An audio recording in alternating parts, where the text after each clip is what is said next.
Sidang perdana sengketa hasil pemilihan Presiden 2024 di Mahkamah Konstitusi ini memang berlangsung pada Rabu kemarin dan pasangan Anies Mohaimin serta Ganjar Mahfud memerintahkan KPU untuk menggelar pemungutan suara ulang dan tidak menerima atau membatalkan hasil keputusan KPU, serta ada pula yang disampaikan adalah mendiskualifikasi pasangan Prabowo Gibran atau Gibran Raka Buming Raka. Lalu sebenarnya bagaimana peluang dikabulkannya permohonan oleh MK? Kita akan langsung bahas bersama dengan akademisi Tata Negara Radian Syam. Selamat siang. Selamat siang, Mbak. Apa kabar? Sehat, Pak Radian Syam. Kita tahu bahwa dari sidang, Alhamdulillah sehat, Mbak. Alhamdulillah, kita tahu dari sidang kemarin ini ada setidaknya 9 gugatan.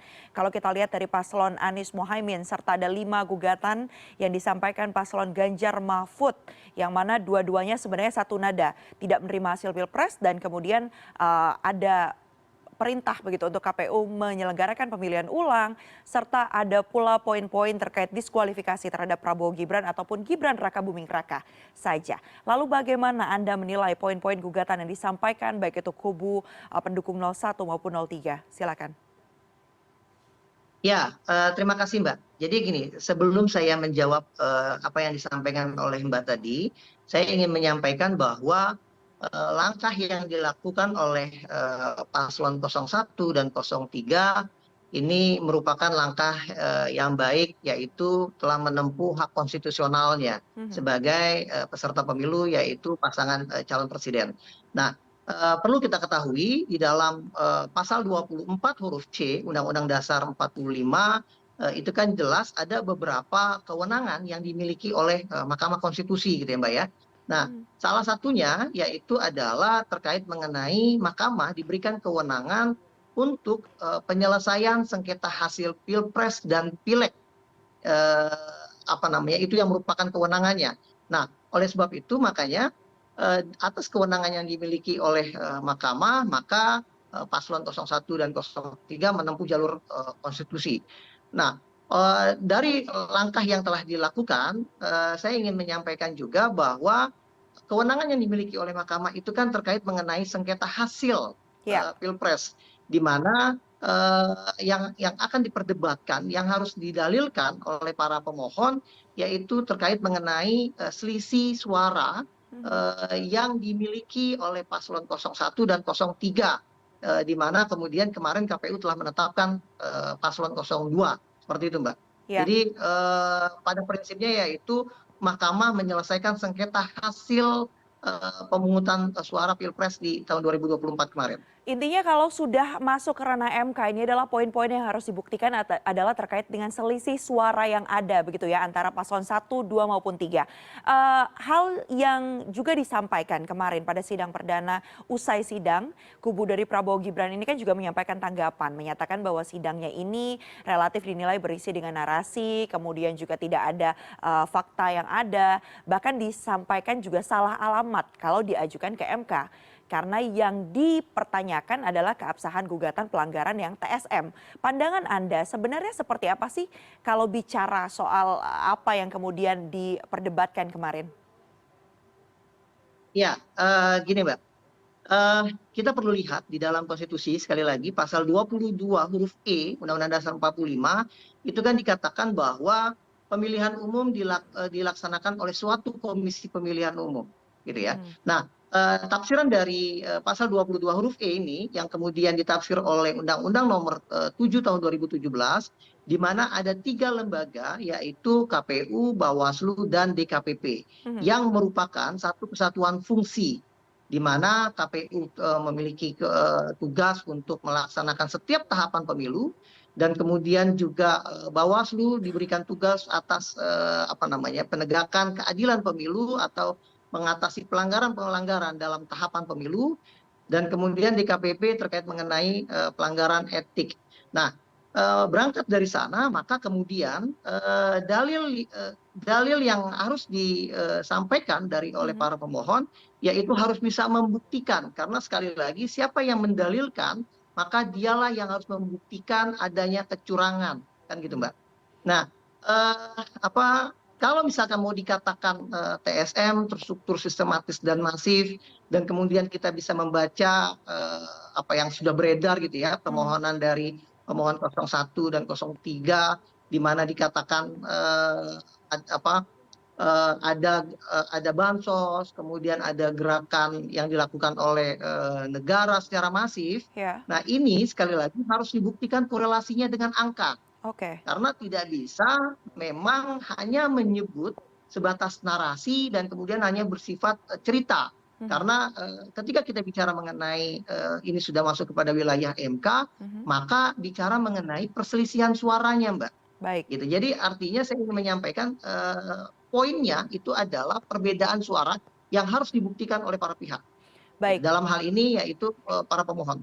Nah, terkait dengan hal itu, bagaimana kemudian Anda melihat peluang membuktikan adanya dugaan pelanggaran TSM yang disebutkan dari poin-poin gugatan baik itu pasal 01 maupun 03, jika itu dikonversi menjadi elektoral? Tadi kita bicara soal selisih suara Ya. yang digugatkan kepada MK begitu, di MK.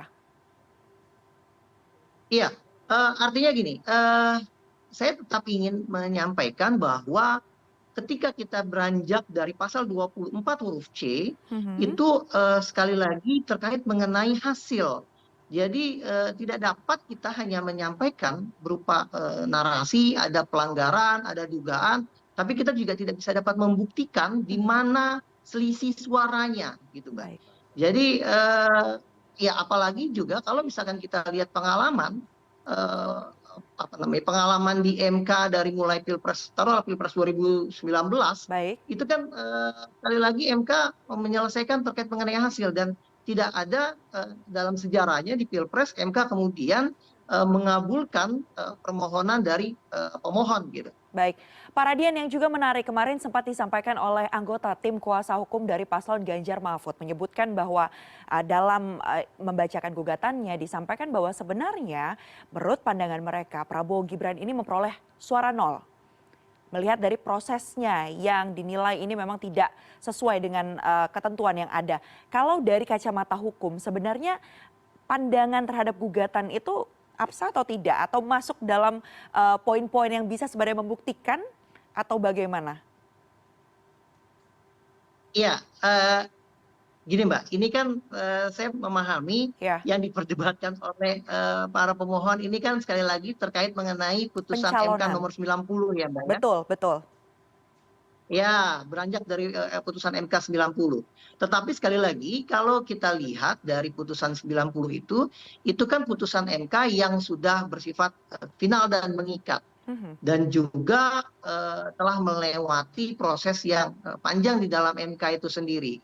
Dan juga ada putusan MK-MK yang mhm. menyebabkan kemudian apa namanya Pak Anwar Usman tidak dapat bersidang hari ini di dalam gugatan Pilpres. Nah, saya hanya ingin menyampaikan bahwa jika kemudian dikatakan oleh pemohon untuk menolkan, Mhm. ini sesuatu hal yang menurut saya Ya. sesuatu hal yang tidak mungkin gitu ya. Mhm. Kenapa? Karena sekali lagi langkah yang telah dilakukan oleh paslon 02 khususnya itu telah melewati jalur konstitusi gitu. Jadi Ya. artinya mendapatkan legitimasi dari putusan MK dan kemudian juga mendapatkan legitimasi kembali oleh putusan DKPP yang di mana putusan DKPP menyebutkan bahwa putusan MK itu bersifat mengikat yang juga harus dilakukan oleh KPU. Baik, Jadi artinya KPU tidak punya ruang untuk menolaknya. Maka kemudian akhirnya KPU melaksanakan.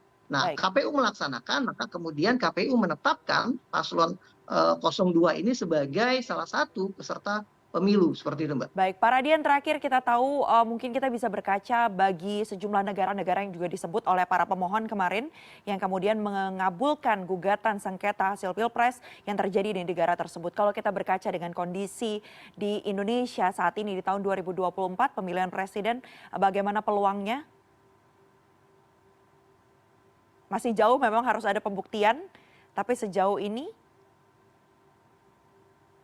Iya, yang jelas gini, ini memang sekali lagi kan gini Mbak ya, pemilu itu kan ada unsur kepastian ya. dan kemudian ada kepastian hukum, di mana kemudian kita tidak bisa hanya berkutat dalam persoalan kepemiluan, karena pemilu itu kan akan menghasilkan sebuah pemerintahan. Nah itulah yang kemudian memang ada batasan waktu yang Mhm. diberikan oleh konstitusi kepada lembaga yang berwenang menyelesaikan persoalan-persoalan kepemiluan.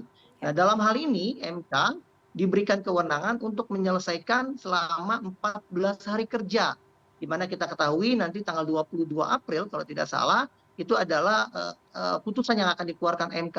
Nah, oleh sebab itu saya melihatnya jika berkaca berlandaskan dari pasal 24 huruf C, maka sepertinya akan sulit MK kemudian mengabulkan permohonan para pemohon. Seperti itu, Mbak. Kita masih akan terus pantau yang pasti ya Pak Radian bagaimana nanti jalannya Iya, sidang karena hari ini juga akan ada agenda pembacaan tanggapan atau jawaban dari pihak termohon dan juga pihak-pihak terkait dengan sengketa hasil Pilpres di 2024 ini.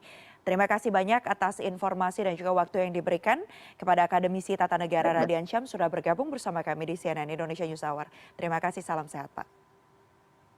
Salam sehat, Mbak.